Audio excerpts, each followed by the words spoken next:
Telangana assembly ఎన్నికల సమయంలో కేసీఆర్ కొడంగల్ ప్రచారాన్ని రేవంత్ రెడ్డి అడ్డుకునే అవకాశం ఉందనే కారణంతో ఆయన పోలీసులు అరెస్టు చేశారు. అయితే పోలీసులు ఎలాంటి సమాచారం లేకుండా అర్ధరాత్రి రేవంత్ ను అరెస్టు చేశారంటూ కుటుంబ సభ్యులు, అనుచరులు తీవ్రస్థాయిలో మండిపడ్డారు.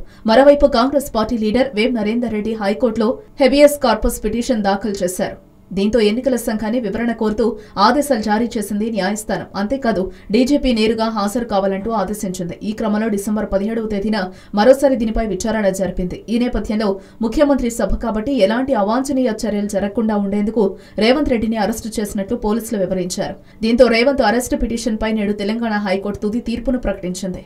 రేవంత్ రెడ్డి దాఖలు చేసిన పిటిషన్ను న్యాయస్థానం కొట్టివేసింది. అరెస్టు అక్రమనడానికి తగిన కారణాలు చూపలేదని హైకోర్టు పేర్కొంది. హలో, మిమ్మల్నే యోయో టీవీ యాప్ డౌన్లోడ్ చేసుకున్నారా? ఇంకా లేదా? మీ యాప్ స్టోర్కి వెళ్ళి వెంటనే డౌన్లోడ్ చేసుకోండి.